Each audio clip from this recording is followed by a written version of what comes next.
നമ്മളെല്ലാവരും മലയാളികളാണല്ലോ, ചെറിയൊരു പണി വരുന്നുണ്ട്.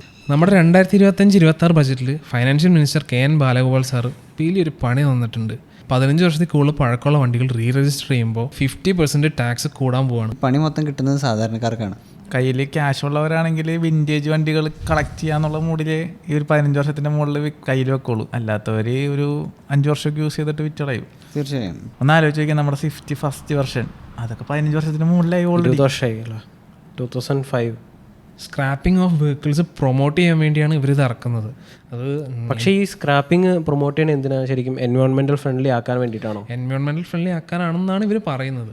പക്ഷേ ഇത് ഒരിക്കലും എന്തായാലും നടക്കില്ല. കാരണം ഒരു ഓൾറെഡി എക്സിസ്റ്റിംഗ് ആയിട്ടുള്ള ഒരു പ്രൊഡക്റ്റിനെ സ്ക്രാപ്പ് ചെയ്ത് പുതിയൊരു പ്രൊഡക്റ്റ് നമ്മൾ മാനുഫാക്ചർ ചെയ്യുമ്പോൾ വീണ്ടും അതിൻ്റെ ഒരു കാർബൺ ഫുട് പ്രിന്റ് കൂടുകയാണ്. വീണ്ടും അത് മാനുഫാക്ചർ ചെയ്യാൻ വേണ്ടി കുറേ റിസോഴ്സസ് യൂസ് ചെയ്യണം, കുറേ കെമിക്കൽസ് എൻവയോൺമെന്റിലേക്ക് പോവുകയാണ്. അപ്പോൾ മൊത്തത്തിൽ എൻവയോൺമെന്റിനെ ഡാമേജ് ചെയ്യാണ് ചെയ്യുന്നത്. പക്ഷേ അവർ ഉദ്ദേശിക്കുന്നത് എന്താണെന്ന് വെച്ച് കഴിഞ്ഞാൽ ഒരു 50 പുതിയ വണ്ടി ഓടുമ്പോൾ ഉണ്ടാകുന്ന പൊല്യൂഷൻ അല്ല, ഒരു 50 പഴയ വണ്ടി ഓടുമ്പോൾ ഉണ്ടാകുന്ന പൊല്യൂഷൻ, അതായിരിക്കും അവർ ഉദ്ദേശിക്കുന്നത്. ഭയങ്കര ഇല്ലോജിക്കലാണ്.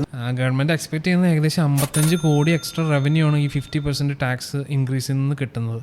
പിന്നെ ഉള്ള കോമഡി കേസ് എന്ന് വെച്ചാൽ നമ്മുടെ പുകവണ്ടി KSRTC ആപ്ലിക്കബിളേ അല്ല. കാരണവർക്ക് അടുപ്പിലാവല്ലോ.